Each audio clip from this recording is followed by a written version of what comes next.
1961, the United States Air Force accidentally dropped a hydrogen bomb on North Carolina. It didn't explode, but it nearly did. One tiny electrical switch stood between America and nuclear disaster, and no one told the public until decades later. But here's what's worse, that wasn't a one-time thing. Over the last 70 years, the US has misplaced, crashed, or dropped dozens of nuclear weapons. Some were recovered, some weren't. Some may still be out there. This isn't a history lesson. This is the part of nuclear war we were never meant to see. And by the end of this video, you'll understand just how close we've come, again and again, to losing everything. On January 24th, 1961, a B-52 Stratofortress took off from Seymour Johnson Air Force Base in North Carolina. On board were two Mark 39 hydrogen bombs, each with a yield of 3.8 megatons. For reference, that's over 250 times more powerful than the bomb dropped on Hiroshima. The mission? Routine. Another Cold War nuclear patrol. The crew, trained. The weather, typical. But the plane had a problem. It started leaking fuel. Within hours, it was losing fuel too fast to make it back. The crew was ordered to circle and prepare for emergency landing, but then, disaster.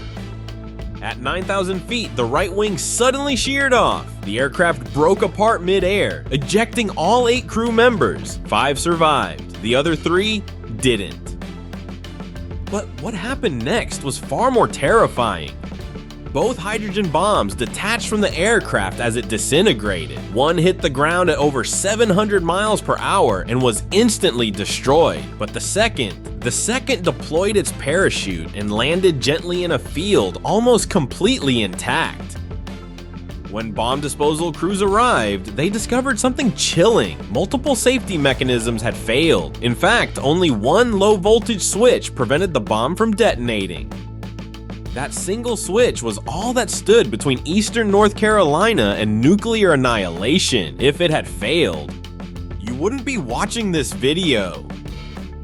Years later, a classified report was quietly released. It confirmed the bomb was one step away from detonation. A congressional investigator later said, quote, "We came damn close to a nuclear catastrophe." 5 years later, in 1966, the United States dropped not 1, but 4 hydrogen bombs, this time over the coast of Spain. A B-52 bomber was refueling mid-air with a KC-135 over the village of Palomares when the 2 aircraft collided. The B-52 exploded. All 4 nuclear bombs on board were released during the wreckage. 2 of them hit the ground and, well, kind of exploded. Not nuclear explosions, thankfully, but the conventional explosives inside them detonated, spreading radioactive plutonium across fields, homes, and even tomato farms. A 3rd bomb landed safely by parachute, but the fourth one disappeared into the Mediterranean Sea. And for 3 months, the United States military had absolutely no idea where it went. They launched one of the most expensive search and recovery missions of the Cold War. Thousands of sailors, deep-sea divers, even a bathyscaphe called Alvin were deployed to search the ocean floor for one missing nuke. Eventually, they found it, intact, wedged in a seabed canyon nearly 2,500 feet deep. Divers managed to attach cables, lift it to the surface, and quietly haul it away before too many questions could be asked. The incident sparked outrage in Spain. It damaged local agriculture, contaminated entire areas, and became a political nightmare. But most Americans, they never heard about it. The Palomares accident showed just how easy it was to lose control of nuclear weapons, even during routine missions, and it wouldn't be the last time. 2 years after Palomares, the US lost nuclear bombs. Again, this time in the Arctic. In January 1968, another B-52 was on a Chrome Dome mission, one of the US Air Force's Cold War programs to keep nuclear bombers constantly airborne, just in case. This particular plane was flying near Thule Air Base in Greenland, a key US radar installation. Midway through the flight, a fire broke out in the cabin. The crew tried to control it, but the situation spiraled out of control.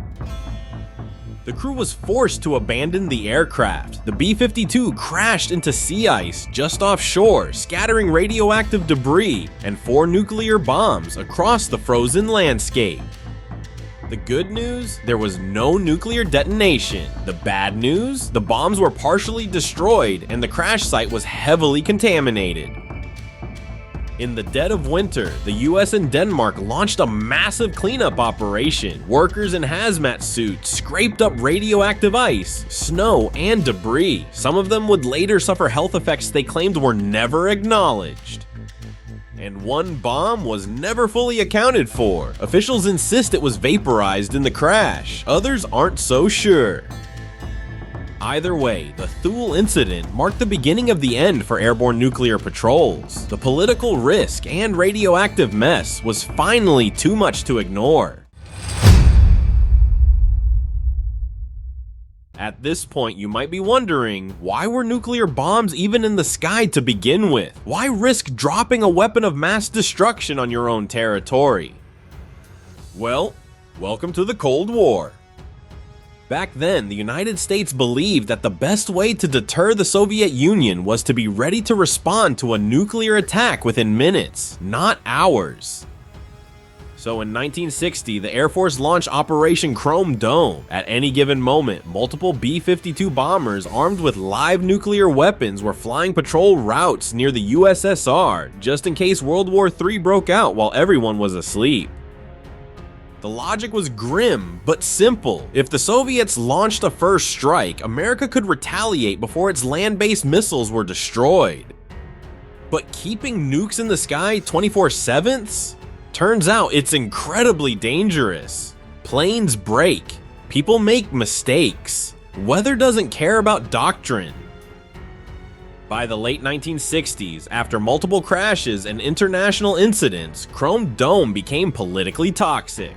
In 1968, after the Greenland crash, the program was quietly shut down. But even after Chrome Dome ended, nuclear accidents didn't. If you think we've covered the worst of it, not even close. The US military uses a special term for these incidents: broken arrows.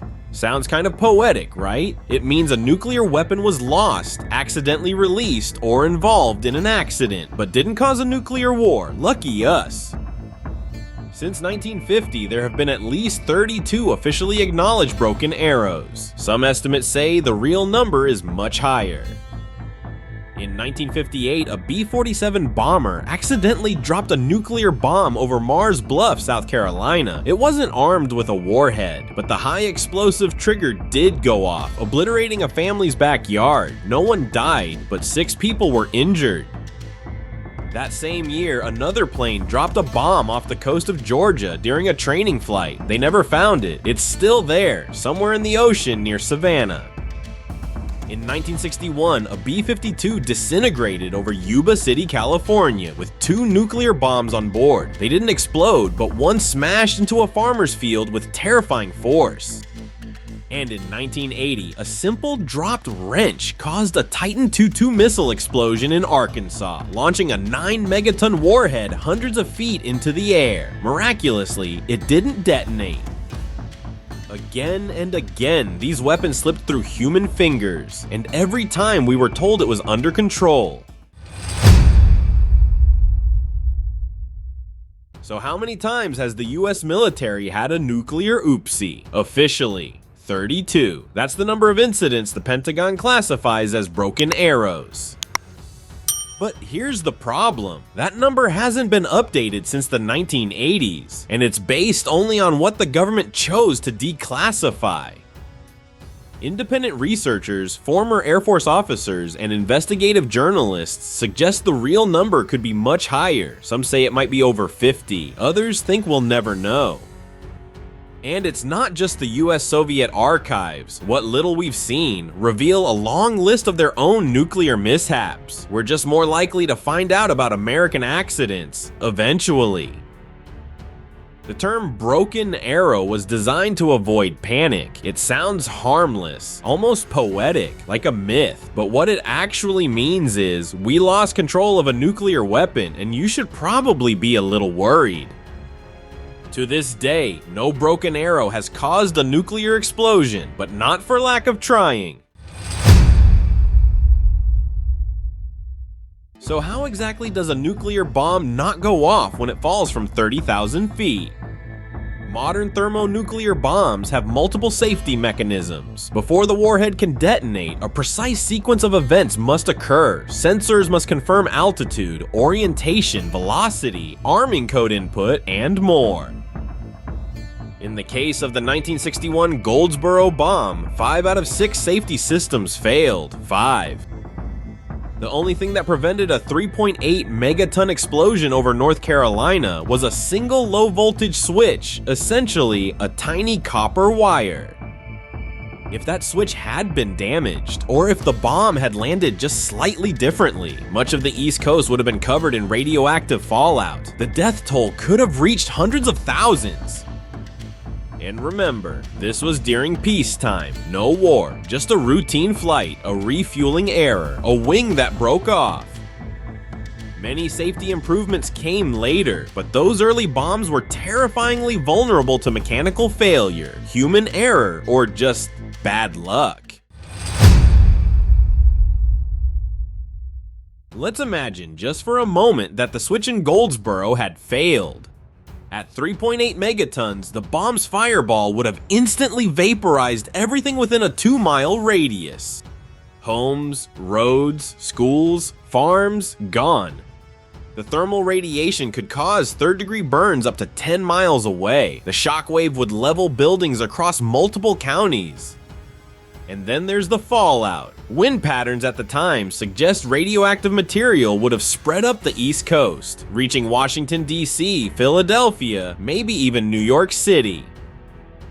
Hospitals would be overwhelmed, panic would set in, martial law might be declared, and in the fog of confusion, the Soviet Union might have assumed it wasn't an accident. All of this from a single malfunction, a copper switch, one circuit and one bomb on one plane on one winter day. The Cold War nearly got hot, not from a missile launch, but from a maintenance failure at 9,000 feet. And that's the terrifying truth about nuclear weapons. Sometimes the biggest threat isn't the enemy, it's ourselves.